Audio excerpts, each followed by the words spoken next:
lads talking straight, from the yard to the gym to the gate. Yorkshire hearts, yeah. We say what we see. Crossroads Boxing, where the fighters meet. Eric ERF in the van, gloves laced tight, graft on his hands, ready for the fights. DJ Spade on the pass, throwing jabs and hooks, building up plans with that fighter's look. Ricky hand up the tracks, footwork on point, back from the night shift in the ring, he'll join. Dan Thomas with the keys, unlocking the ring, ready to twist, let the bell start to ring. Crossroads Boxing, no time for fiction. Yorkshire grit in every direction, step in the ring, feel a connection, fights. Crossroads Boxing, that's our section.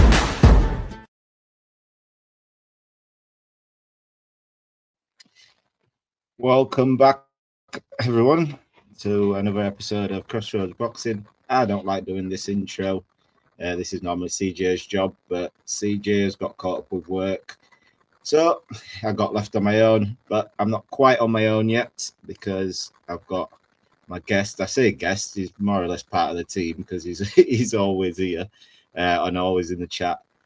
We've got Jack Gladman joining us, but before I go to that, we'll just go to the D-Rock Clothing promo with you.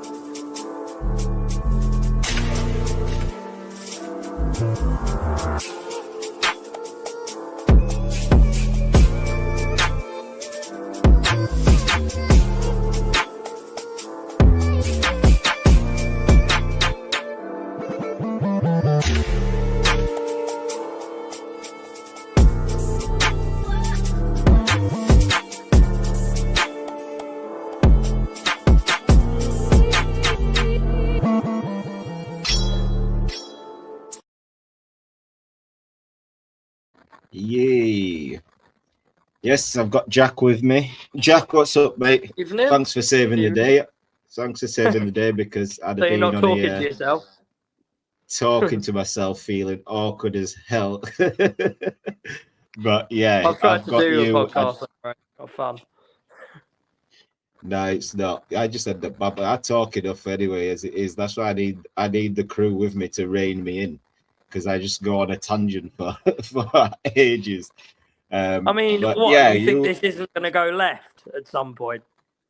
Oh, it probably will do because neither of us like shutting up. So we'll be on a conversation for ages. But it is what it is. I told you, wake up as soon as we go live. Oh yeah, Teddy's just making his own opinions known. Yeah, it's fair to say. I'm sure he's slugging Conor Benn off, and I agree with every word. He's also anyway, not a fan of Inoue, bizarrely. Yeah, well, I don't know. He goes berserk every time Inoue's on the telly. Probably excited. He's either a massive fan or absolutely hates him. I can't work it out. Anyway, what's new with you and your fighters and shows? What's happening? So we had a show. Obviously, had a show last weekend. Shamrock Promotion show up in Newcastle, which obviously you heard. I think you guys actually announced Cormac Dillon's debut. Unfortunately, that didn't go ahead. There was a slight medical issue that's needed some further investigation. So hopefully myself, Cormac, and the BUI will get our heads together. Hopefully that all gets signed off as okay, and Cormac will be debuting somewhere soon. We're not 100% sure yet. I don't want to get him another debut date until we know what this issue is and in its entirety and things like that. So, and make sure it's nothing serious because fighter safety is paramount. But he obviously was very gutted. Anyone who follows Cormac on social media after his appearance on here will have seen he put out the post and some references that none of you would have got to do with Rolexes. That there is a story behind that, but we'll go into it. What are you buying it? Have you promised him a Rolex? No, so Are you that big time? Because I know Eddie gives Rolexes no, for Eddie world does this, titles. but no. So the story is that I've always said when my first world champion, I'll buy a Rolex, a specific Rolex that I've always wanted. Oh, for you, Anyone not who for the champion.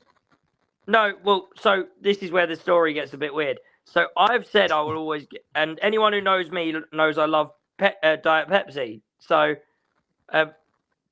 there's an actual Pepsi Rolex. So I've always said I want one of them, but they're like 10 grand, and I don't have 10 grand. So I said if I got a world champion, that would be like what the money I made off it, I will use on that. But Cormac likes a specific Rolex as well. So we've joked that that's the same model but a different color. So we've joked that if he's the one that wins the world title, that he'll get one and I'll get the other. So But that's who's what the paying Rolex for it? reference. Sorry. Who's paying for the Rolexes? That's what I want to Well, know. I'll pay for mine. He'll pay for his. It's not. If he's won a world title, I think we're going to be all right.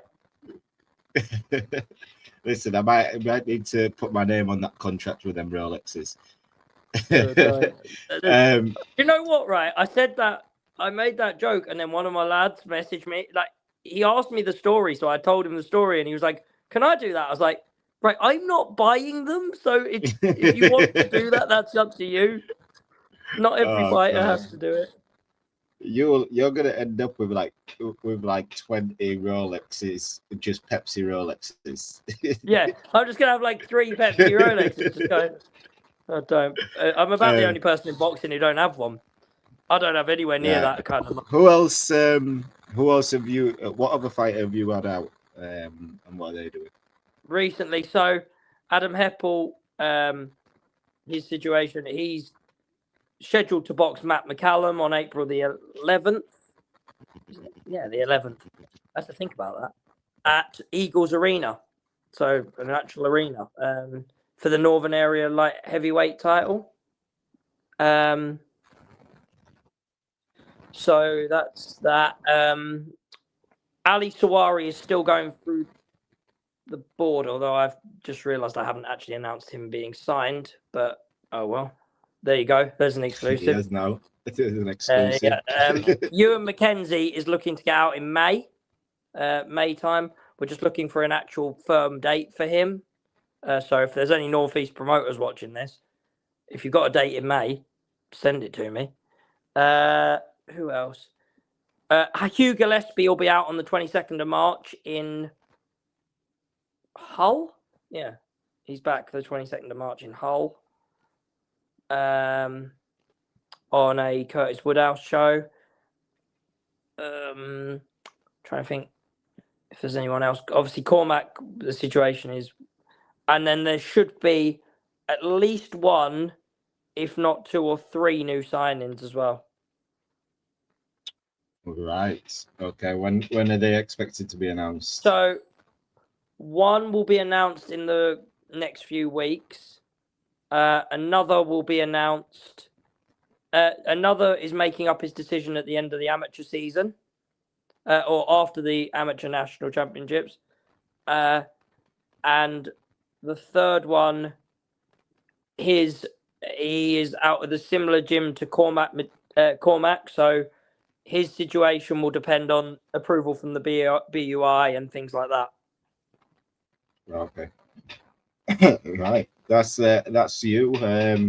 What you've got going on. But in boxing, we've got to talk about it. Obviously, we've spoke about it privately, a little bit about it privately. But Conor Benn, Eddie Hearn, the relationship has broken. What do you? Firstly, obviously, you're in the business. So, what have you heard? That's the situation between the split. What do you know? Right. So from what I can work out, and by the way, this was a really closely guarded secret within boxing because I probably only knew about it 24 hours before. And obviously, quite often I will know stuff 3, 4, 5 days before it gets announced. I probably knew it maybe less than 24 hours. And even then, it was never sort of confirmed. It was just like, oh, did you hear this? This is a rumor. And I'm like, okay, don't know. And I was so when I saw it, I still, although I'd heard it as a rumor, still thought it was AI. That's crazy because I thought the same. I'm sat there going, I think this is AI. So I thought the same. I rang a friend of mine who's really in with everyone. He's been in boxing years, a guy called Owen Mundo.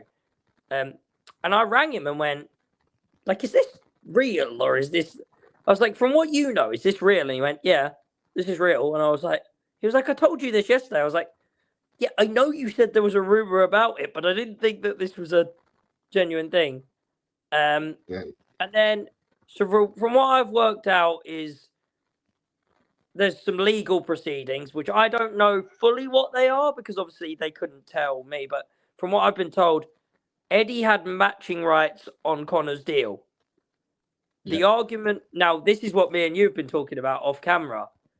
Do we believe the $15 million is this fight? Now, what do you call it? He is saying that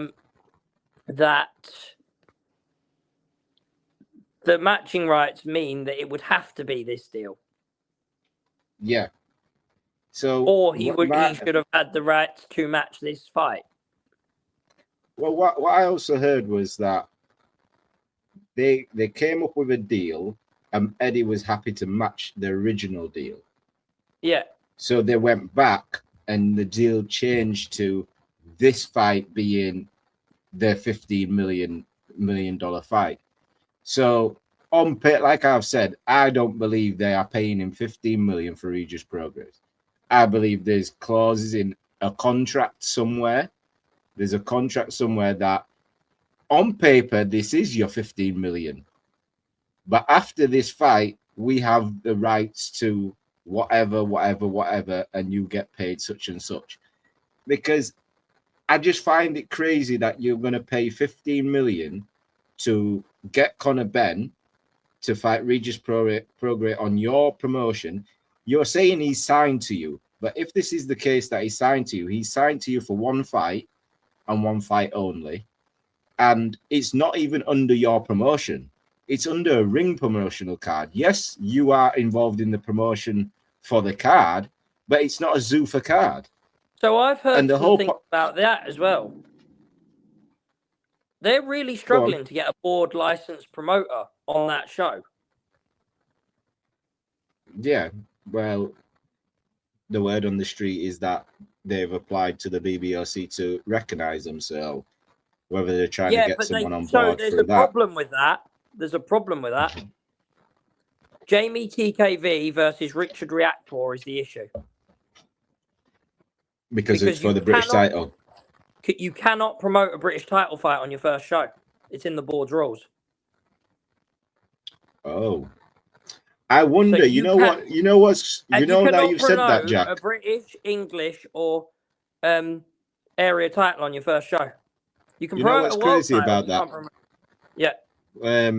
I was speaking to CJ about this actually, and CJ said, "Oh, you know that's not for the British title." And I said, "Surely it is. There's no reason it shouldn't be." And he said, "Nowhere on the posters or the build-up to it have they said it's for the British title." So when I went on to BoxRec, on BoxRec they've got it down as for the British title, but nowhere else has got it down for the British title.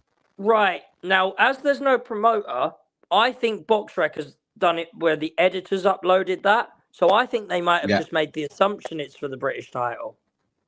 Yeah, well, I'm glad you said that because that was because literally me and CJ was talking about it. CJ had brought it up on it. I was thinking, I don't understand why it wouldn't be, but clearly, there we go. That's one of the reasons. So the only way they can have it for the British title is, for example, say.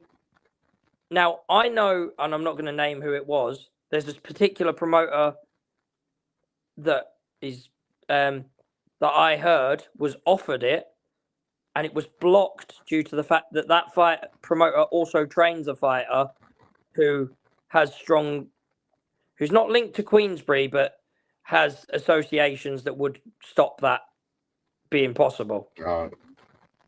And so because he trains him, it wouldn't be possible for him to promote the show as the on paper promoter. On paper. Now, So right now they've got Salah and Zuffa. Salah Promotions and Zuffa. but and neither they're of them looking have a for- license. Right. Now, the initial plan was Frank Warren to promote it, Yeah.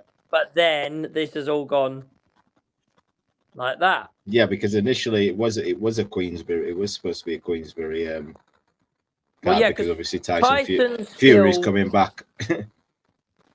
Tyson is still signed to Queensberry and Top Rank co-promotion, right? So from what go on. I've been told. So the issue, But is that the case though? With him retiring? Sorry, with him retiring. yeah, no, he is because of it'll be to do with the length of the retirement. The contract has to run out while you're retired. But that's my point. That's my point. Has he left the contract to retire, expire? Because right now he's coming back and he's not fighting on the Queensberry card. Still list, And he's still mentioned about Frank being his promoter in a thing. The only one that may have expired is Top Rank. Well, my thing is, I've not seen any pushback, as in from Queensberry, about Tyson taking this fight. The reason for that is Tyson is kind of he's a Ring Magazine fighter. Sorry, he's a Ring Magazine fighter. He'll be a Ring Magazine ambassador fighter, sort of. He can fight on ring cards because that's the deal they did. That's the deal Eddie and Frank did with Turkey. Is that Turkey somehow took a lot of their fighters. You look at how many ring ambassador fighters there is that's signed to promoters. So what the thing is with Fury, and it's always been the same. So AJ could never be a seller fight, a ring fighter. Although he did Riyadh season, if you notice, he's never been named as a ring ambassador fighter. The reason being is he has an individual deal with DAZN. Okay. Fury has an individual deal with Netflix outside of boxing. So that's why he will be allowed on this card. It will be Netflix that has put. It will be Netflix that have done a deal direct with Frank for him to be on this card, not Seller. Right, understood. Because he obviously Meet at Home with the Furies is on Netflix. Yeah, and clearly I think AJ's getting a deal with Netflix by the sounds of it. AJ can't because he's got an exclusive deal with DAZN. Yeah, So until DAZN, until a deal with. I get that, but DAZN allowed him to fight Jake Paul. Yeah, they allowed him to, but they got paid a fee for that. Yeah, well, it's AJ, I'm sure, but I'm sure he's having a documentary come out on Netflix though. Oh yeah, so I mean, clearly he might have a non-boxing exclusive one because I know. Yeah. If you remember, Mayweather was with Showtime at one point, but had a documentary come out on HBO. Yeah. Because Showtime didn't do that kind of content, so that might be what AJ's done. I mean, AJ commercially is a juggernaut, isn't he? Like, let's be honest. Yeah, he is. Sorry, Joe Joyce. Don't call me for trademark infringement. So Conor Benn going to Zuffa fighting, obviously Regis Prograis. I spoke to you. You heard that it was Prograis' team that wanted the 150. Yes. Prograis come out and said that this fight was going to fall out if it wasn't at 150 because he wanted it at 147. And he told his team to do anything to get this fight. So there's conflicting, obviously, reports, and there always will be. But I stand on what I said to you that when I first heard that it was at 150. I don't see how Regis Prograis can dictate to Conor Benn this fight can't be a welterweight fight. I understand. No, I don't think he did dictate it as such, but he was offered the fight and said, "I can't do it at that weight." So what I was told is because of the medical thing, he couldn't do 147. I understand that, but for me, if Regis Prograis is not such a name out there that you need that name, so you bring it, so you're like, okay, we'll do it at 150. There's so many other names, Conor Benn, they could have picked for Conor Benn that would have been better than a Regis Prograis moving up from 140 to 150. The optics just looks wrong. Everything about it just doesn't look good at all. I don't get if you. He doesn't box somebody. He's not going to box a. He's not going to box someone that's like a. Listen, a David Avanesian would have been a better fight. Well, that's not going to happen, though. Avanesian's a hard night's work for anyone. Yeah. The other one, the other name that I know got thrown around a little bit, but I don't think he can make 147 anymore, was McKinson. McKinson's got a fight, actually. He had a fight announced today. Yeah, he's got a fight announced today. I've just seen that. Yeah, by the way, that whole card is weird. Joe Laws is also on that card. Yeah, don't go there. I like Joe as a person, but don't go there. I'm not a fan of the fight. So what do you think this? Actually, before we get to that, we might as well start on that card. The Fury comeback, as I've put in the title, it's heavyweight crossover. There's a lot. A couple of good fights on these. On the prelims, we've got. Can I just point out that the Northeast has all moved down to Tottenham for the night? Apparently so. Yeah, apparently there's three. I mean, Jesus Christ! Does anyone in this? Does anyone on this card want to not be from the same area as me? And do you know what? Yeah. There's three on the card, and I don't manage any of them. Yeah, that's cheers poor. For that. Yeah. Cheers for that, lads. Obviously we've got Elliot Whale against Tom Hill. Yeah. Good scrap. Elliot Whale still coming through. Tom Hill got absolutely robbed blind in Italy. If you didn't see it. Yeah. Dropped the lad twice, and somehow it was scored a 10-9 round. Listen, we've seen judges lately. Let's not get into that subject. I mean, I know it's Italy, but come on, lads. Hector Lorenzo versus Sultan Al Mohammed. Oh, El Mohammedi. Yeah. That's not great. That's the only Felix one Cash coming back. What? Sorry? Felix Cash coming back. Right. I'll say this. I got asked a little bit about matching with this, and he was actually willing to fight people. I've got to give him credit. He was what? Sorry? He was willing to fight people. I've got to give him credit. Oh, Felix? Yeah. He didn't want a journeyman. He wanted someone with a winning record. He didn't care who. We've got Mikey Talon back out against Christopher Rios, another Mexican. Oh, you always what get is it with Mexicans? I don't know. No, I mean Mikey Talon's fought about 4 of them. I don't know what Brian Gorham versus Edward Georgiev. Yeah. Georgiev? Yeah, Georgiev. Yeah, he's would you believe he lives in Sunderland? No. Yeah. Yeah. No. Oh. What's happened there? Is this managed me by or is Bob this Howard. Jack? Sorry? You've gone out. Your camera's gone out. I'm not sure why. I can see me. It's because I'm covered by the Fury poster.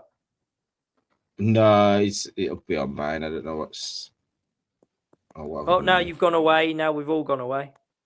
We've all Am I gone back? away. There we go. I don't know. No idea. I don't know. Technical difficulties.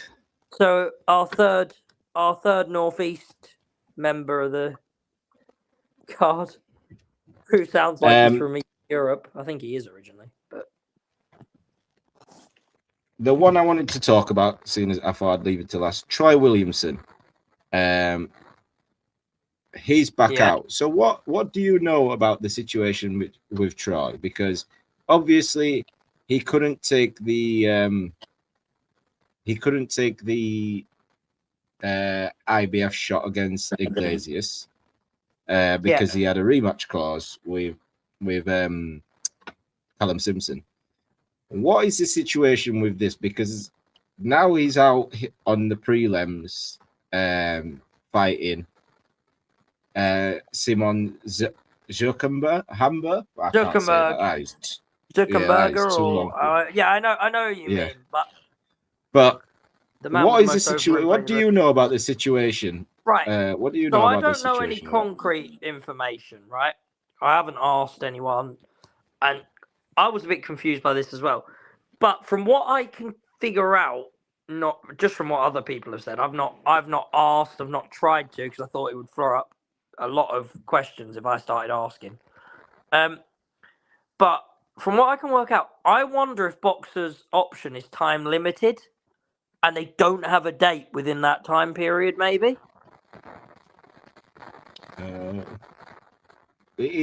I'm not sure because I know he vacated the European title. That was because he had to fight contractually. He had to fight to sign to fight that guy before a certain date. He couldn't do that contractually.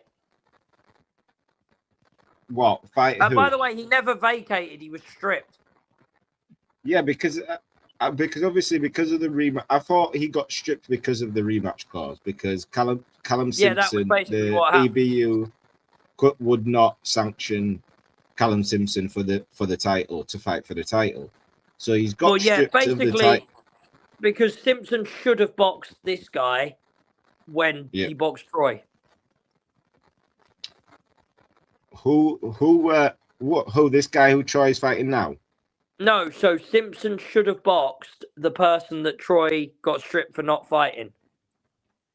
Yeah, that's my point. Why can't Troy fight that guy? Why isn't Troy fighting that guy now, though? Why is he out? Because you have to do it with the EBU. He had to pull. Jack, your camera's gone out. I can't see your camera. Oh, 1 second. Let me move this anyway. Yeah. I'm not sure why your camera's not on. There we go. That good? No, still the same. Let me remove.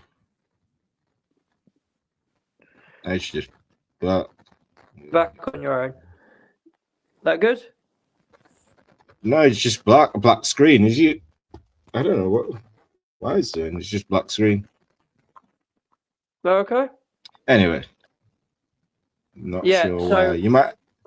If you come out, it's still dark. Still no figure. If you come out and come back here and see if that works. Yeah, but as Jack was saying, the EBU has their rules that Callum Simpson couldn't fight for the title. They wouldn't sanction Callum Simpson for the title, so Troy Williamson got stripped. And as Jack was saying, as I could gather, that they had a certain date they needed to sign to sanction that fight.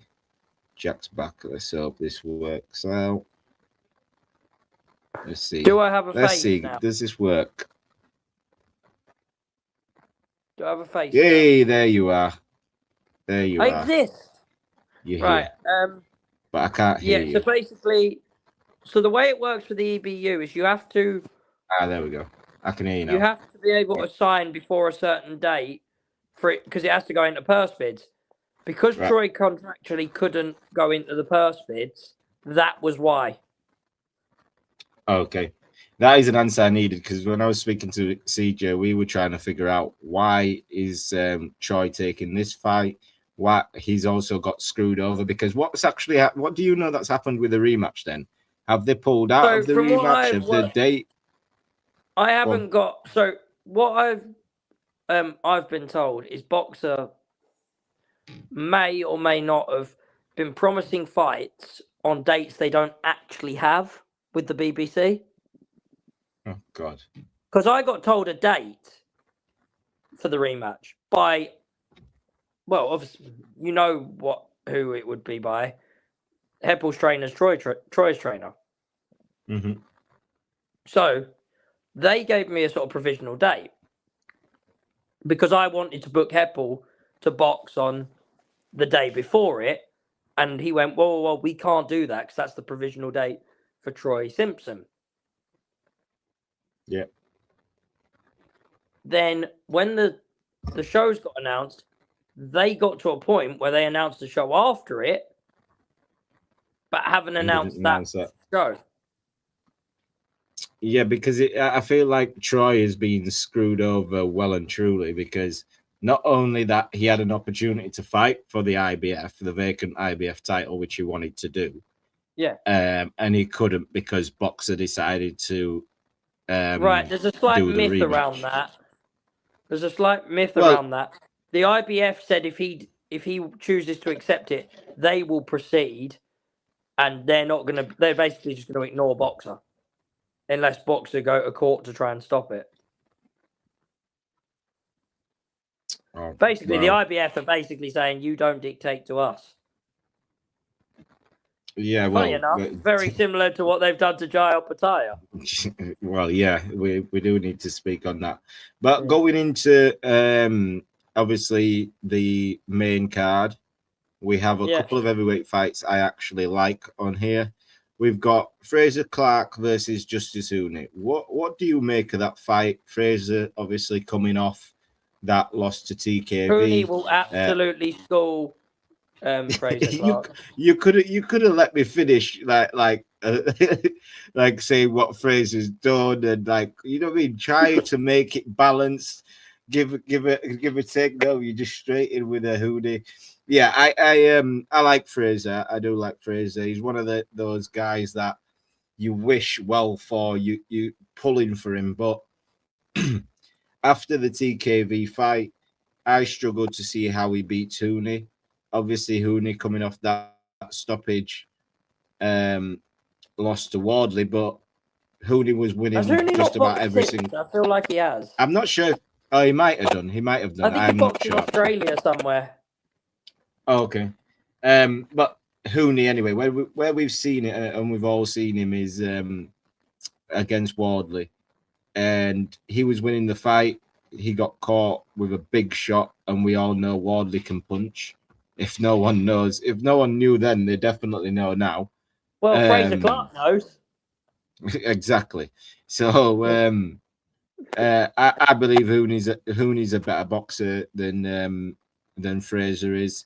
I think Fraser, seeing him against TKV, and in my opinion, the fight should have been stopped. Fraser's gas tank just isn't there. Huni didn't gas out. He got caught with a big shot. We've seen Fraser get caught as well.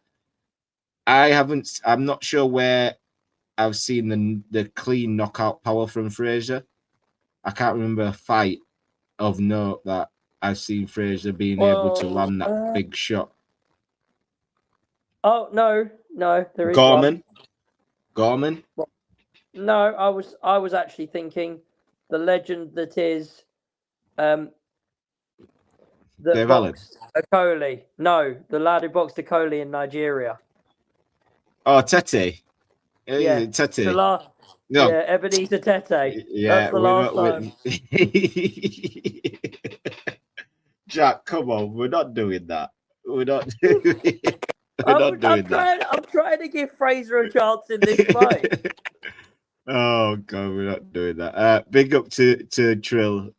Big up Trill for tuning in. Trill will love the mention of Ebenezer Tete, to be fair. So Trill will. Next on that card, we've got when I pull it up, we've got TKV versus Richard Riakpo. Now this fight I really like because I do not know what to expect in this fight. That's why I like it. I can tell you exactly what to expect in this fight. The unexpected. Whatever you expect, exactly. just throw it out the window because it ain't gonna happen. Exactly that. I love this fight. I think this fight, Riakpo being heavyweight now, TKV has proven he's British level. I like the fact that Riakpo hasn't gone straight up to world level and fighting fringe world contenders. And he was going to fight a Coley, wasn't he? And then he was. I never liked that fight. I never liked that fight simply because the Lawrence Coley fight, but that was the other. No, I didn't like it simply because if you're moving up to heavyweight, I know you and Lawrence have had beef or whatever at cruiserweight, but you're moving up to heavyweight where Lawrence is what now fighting at world level, sort of fringe world level there. Riakpo, you need to get away from. Hang on. His last fight was Ebenezer Tete. You've just called for Ebenezer Tete fringe world level. Now you can win. I'm not having that. Sorry, Ebenezer Tete is probably going to be Googling his own name and getting the most mentions he's ever got in this one podcast. I know. I'm slightly scared of the guy, so I'm not gonna. We knew that the Tete thing was because it was in Nigeria. That was literally. I also heard it wasn't the original opponent. Yeah, I heard that as well. But either way, I like the fact that Richard Riakpo is going this route. There's plenty of British heavyweights he can get in the mix with. TKV is a tough fight for anybody. Landing clean on him is going to be tough, and if you're waiting, Riakpo needs space, and TKV doesn't give you space. That's the thing. He doesn't give you space. So this fight, this is the fight I'm looking forward to of the whole card. Hopefully, it lives up to what I think it will be. I don't think it's going to be a war. I think it's going to be a messy fight, but I'm looking forward to see who can come out on top between those two guys. I think this is a 50-50 or a 55-45 fight. It's a pick. Well, you got 55 too. Like? I'd go slightly to Riakpo, but I'd lean slightly to Riakpo. But if you wanted to call it a 50-50, or even if you lean slightly to TKV, I'm not going to tell you you're an idiot for that.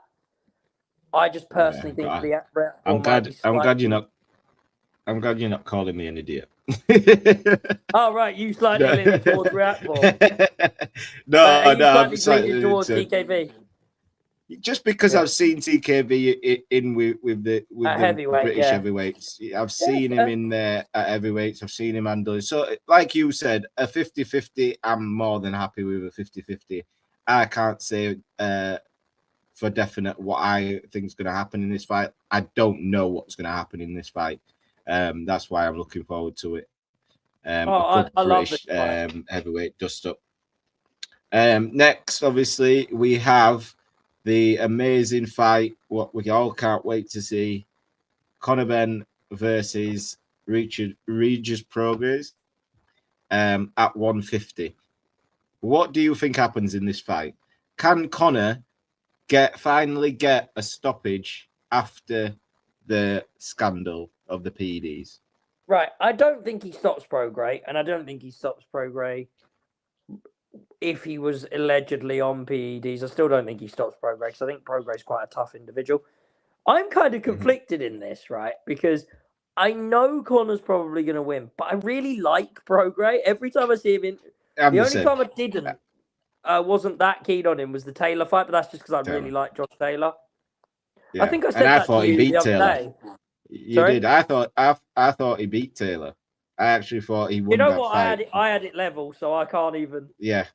Yeah, I thought he thought, won it. and I was a Taylor fan, so I was like, oh great. Yeah, as soon as you think your fighter got a draw, yeah, you can't complain about it. You know what? Like, do you know what I said about the Taylor fight? Right, the Taylor fight made me go. Instead of making me think Taylor was rubbish, it made me think how good. Like, Jesus, this guy's good. Like, I actually came out of that fight when I watching that fight and said these two are 1 and 2 in the division. There's nobody that that's beats basically these what two. it made me go. I said I know Ramirez still has that last belt, but for me, those two both beat Ramirez. I believe that Regis Prograis. But I did think Ramirez. at that time Ramirez was the clear number 3 in the division as well. So it's like yeah. I was cool for with, sure. That Tournament, that was a really good tournament because that really cleaned up 140. That cleaned up 140, and you knew who the guys was at that time. So I enjoyed that. And the mess that 140 is now is entirely down to the fault of Jack Cattrall. I'm just gonna. Sorry, Jack. I love you, but you did kind of. Yeah, he should have never lost to Barboza. He should have never lost to Barboza. No, but I mean, that's not the point. Like, him beating Taylor in the first place and not getting the decision kind of messed it. That did that. That's what I'm blaming him for, not for the Barboza. No, I'm still blaming him for Barboza because the Barboza one you had to there. Like your world title was there, so But moving on, obviously, I'm the same with Regis. I like Regis Prograis. Obviously, he fought my favorite fighter, who did what he does to people who are on drugs. Yeah. I always say that fighting Haney though is like fighting Lomachenko. You never before Lomachenko went to like 135 and was 135. Was like at 126, 130, Lomachenko was just like ridiculous. And I always say fighting Haney's like that. Like, you know what he's gonna do, but you're not really sure how you fix it. Yep. Yeah, it's they're very. People say it all the time. You know, oh, they do this, or they won't be able to do this with this fighter. They won't be able to do that. And they go in there and do exactly what you said they wouldn't be able to do. And it's like, at what point do you stop doubting these fighters until it gets late on in the career, like Loma, or moves up too many weight classes, where like being big, like Canelo, being bigger and stronger does beat skills sometimes. Like, you know, I mean, you're not fighting bums when you're going up there. You are fighting elite fighters as well. So the size does pay that little bit of a difference. But right, we've got Fury's comeback versus Makhmudov, who struggled with Dave Allen. Let's be honest. Yeah, but that's because what do you make of this comeback for Dave Allen, because you don't know what version's going to turn up. Yeah. What do you make of this comeback? Do you think it's a good comeback fight for Fury? What comeback fights go, I actually like it. Yeah. I'm cool with it. Like, if he'd come back and he boxed Ebenezer Tete, because he keeps getting mentioned in the podcast, then I would have had a problem with it. Or Zephyr Zafiri. Yeah. I mean... No, you know what? Makhmudov, for me, I don't like the fight because I know what's going to happen. I don't like the fight. But as a name for a comeback fight, at the end of the day, AJ came back and fought Otto Wallin. Like, it's a name. Now, I don't know this for a fact, by the way. But I do wonder if Dave had beat Makhmudov, would we have got Dave Allen, Tyson Fury? No, I don't believe you got that. I believe we might have done, because Dave's a name. And Fury knows he beats Dave. And they have sparred a lot of rounds together, Dave and Fury, apparently. Yeah, but people won't be jacking that. Nobody. I don't know, but I mean, I would have 100% gone to that. Then again, Dave Dave versus Fury is better than Fury versus Makhmedov. I can't lie. What for name? It is. And just for the build-up alone, I'm going to that fight. Yeah. I'm just relieved. Let's be honest. I'm just relieved that we're not getting Fury Chisora 4. Oh God. We didn't need, and then although this version of Chisora is actually quite good, so I don't know how that would work. But you know, well, Deontay Wilder version of Chisora for a comeback fight. I need Wilder to do the job on Chisora. I need Wilder because AJ needs a tune-up. I want the other way around because I can't stand Wilder. No, AJ my needs views a on tune-up. Wilder are similar to yours on Conor Benn, so I just think he's bad for the sport. I don't want him there. No, yeah, but I need AJ to be the person that removes him from this sport. I need AJ to be so. I need Wilder to do me this favor, knock out Chisora, call AJ out. We can get AJ's comeback fight on the go. The era? But no, fight in the summer. In the summer, fight. Fight AJ Wilder in the summer. And then December, January, maybe December, we get Fury versus AJ. December, Fury versus AJ. Christmas present. The free AJ has fought the last two guys who we wanted to see him fight. If AJ sails off into the sunset, Usyk sails on to the sunset, Fury's going to retire because losing to AJ, he won't be able to come out of his house again. And Wilder, he'll still be asleep somewhere after AJ sleeps him in the summer. That's my dream year for AJ. My dream year is Wilder and then Fury and done. AJ is Dave Allen gets the AJ fight as his comeback. Bro, you don't like Dave. I actually want to see that fight. Dave doesn't live far away from me. And you don't like Dave. Why do you keep doing this to him? No, First it's Fury, now it's AJ. I want Dave to get a payday. I want Dave to get that Wembley, like a Wembley Stadium. So do I, but I need Dave's health. Dave needs his health. He don't put him in there with Joshua. No, Dave needs his health. We'll let him have the Fury fight then, because Fury's not a huge puncher. He could have the Fury fight. But in it there. I mean, Dave wanted to fight Deontay Wilder 20 minutes ago. That really wouldn't have been great for his health. Yeah, no, I don't know. Dave, just leave Dave to do what Dave's doing right now. Dave's enjoying life. Leave him alone. I'm hearing Dave talk about Gilles Zhang. Dave, I want him to fight AJ. No, but he's fighting Gilles Zhang. He's trying to fight Gilles Zhang. Well, that's even worse for his health. Just fight Fury, because that at least makes sense. Nah, he could. Now he's fighting a 50-year-old Chinese man who can punch with both hands. Great. That's helpful. But he only has 3 rounds in him. Dave can get him late. Dave or Zhang, because neither of them are massively fit. And I like Dave. Do you know what? I've spoken to Dave on the phone and helped about negotiating with his fighters. He's a great management. He somehow got Joe Howarth in with Josh Blenkiron. A fight that I never knew I needed to see, but now do need to see it. But I was just been out. He fought last week, over the weekend, didn't he? Yeah. He boxed Josh. He boxed Dan Booth, who's a mate of mine. Oh, is that who it was? Yeah, the monk. There we go, Mark. There you go, Dan. You got a shout out. He always says no one ever mentions him on this sort of stuff. So there you go, Dan.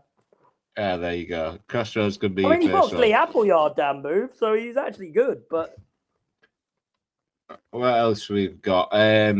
Obviously, we've got the big news, or if we can call it big news. You seem to think it's big news. Tom Aspinall signs with Matchroom Talent, or whatever it is. It's not Matchroom Boxing. It's Matchroom's management talent agency. They have a press conference. Been signed by a talent agency. Thank you very much. They have a press conference tomorrow at 2:30. They say they've got this I'm big going to announcement. assume it's Whether, not this. well, that's what I'm saying, because I saw the whole cryptic thing earlier of Eddie on Instagram with the blacks out screen saying 2:30 press conference. The Twitter, the obviously the boxing medias and whoever is putting out saying, "Oh, there's going to be a big announcement."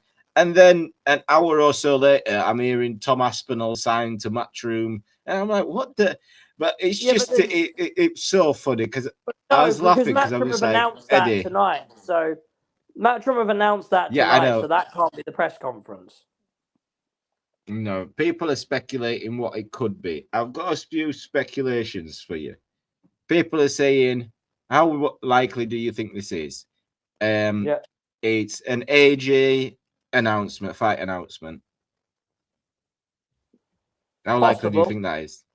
Now, what do you want me to rate it out of 10? Out of 10, yeah. We'll rate it out of 10. Probably I'd say 7. 7. We've got a Chris Eubank Jr. signing to Matchroom Talents. 3. 3. You went that high.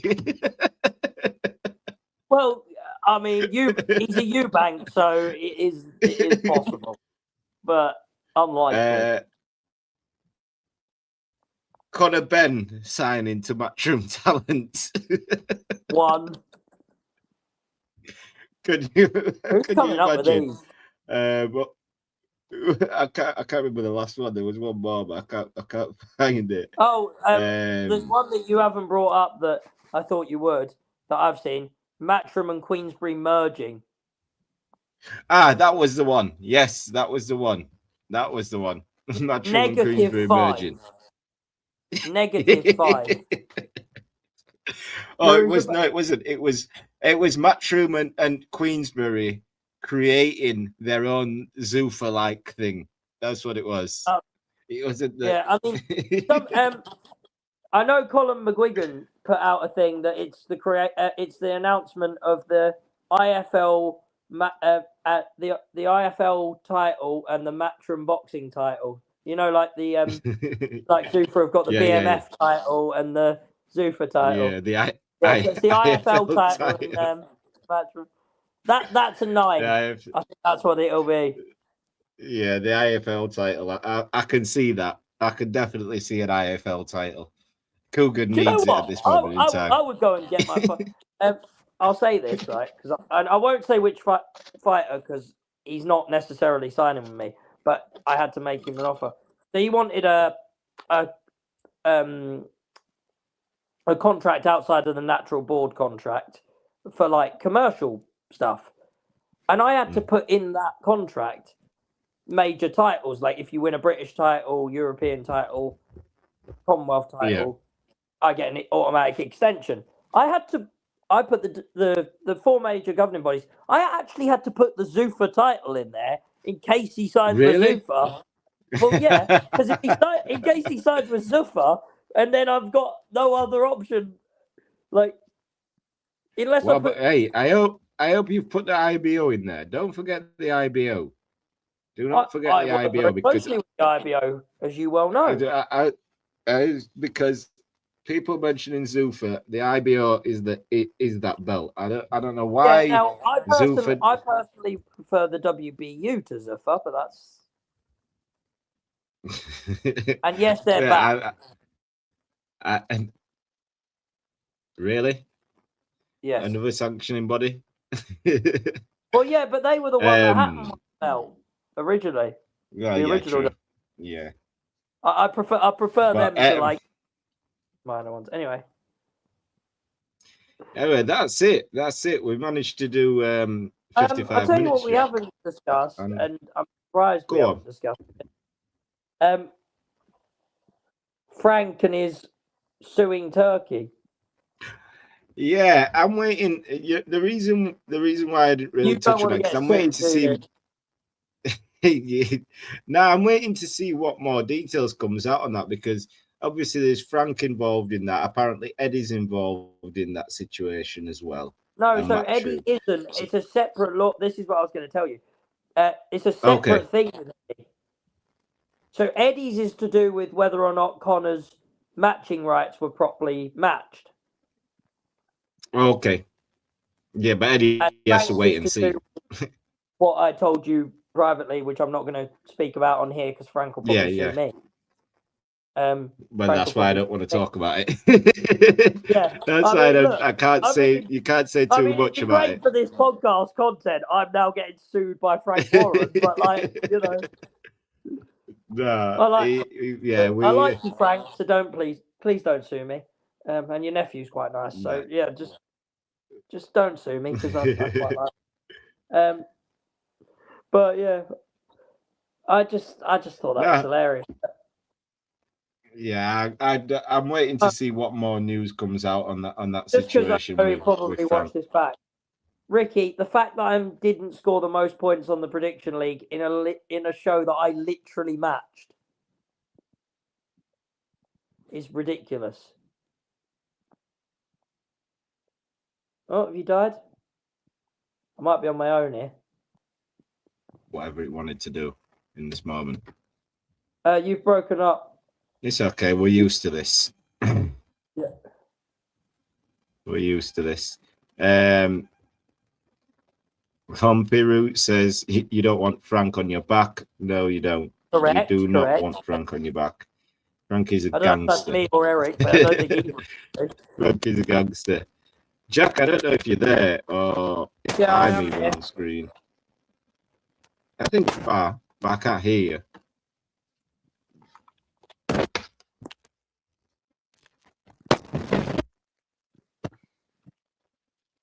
Oh, having trouble connecting. Thanks.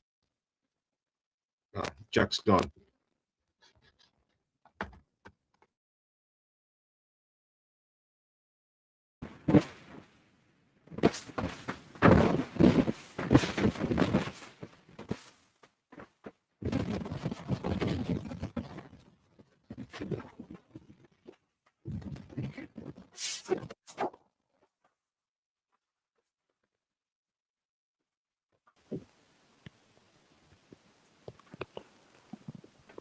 Hello?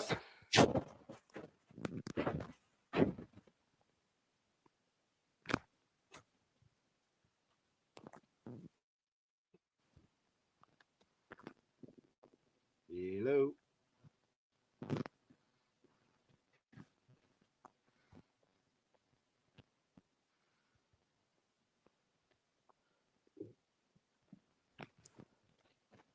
Can you hear me?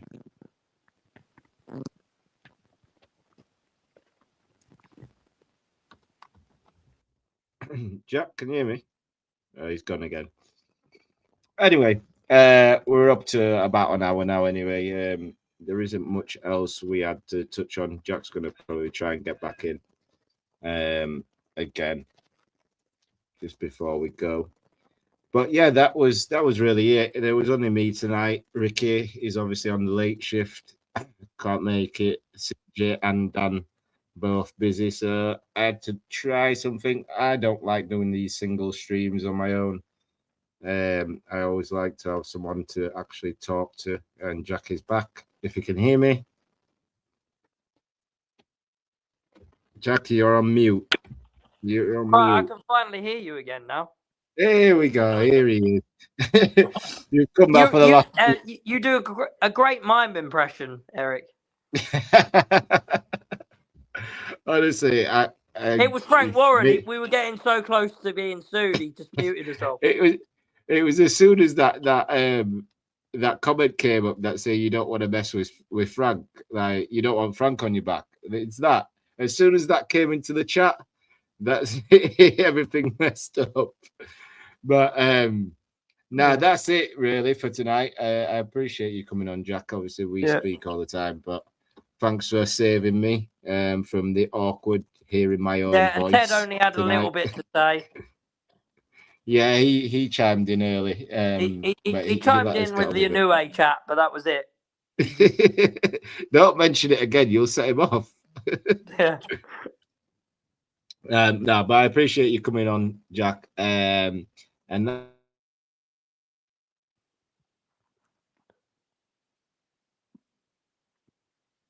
though. I'm here. You froze again. Yeah, I don't know what happened. I don't know. We're about to go anyway. But our new intro and outro tune, we use it for both now. I created. I quite like the song, to be fair. Spent hours just going down a loophole of creating this. And hang on, you made the song? I didn't know this. Yeah, AI is your friend, Jack. AI is your friend. So created the song, created the video. I had a lot of fun doing it, to be fair. I think I'm still not in it. I'll work on something, Jack. I'll work on something. Maybe just, for that world champion. On when I'm on the shows. All right, we'll see. We'll see. I'll see what I can do. You do that, I'll get Cormac to put his logo the logo on the show. Hey, listen, don't set challenges for me, Jack, because I like challenges. Yeah, well, he actually did. We did mean to message you guys about that. Well, yeah, we'll definitely work something out. We'll sort something out for that. Yeah, definitely. But yeah, I appreciate you coming on, Jack, as usual. I know you've always said to me anytime, so it is what it is. But yeah, I'll speak to you later. See you later, guys. Thanks for tuning in to the latest episode of Crossroads Boxing. I'm Eric ERF. That is Jack Gladman. Four lads talking straight from the yard to the gym to the gate. Yorkshire hearts, yeah. We say what we see. Crossroads Boxing, where the fighters meet.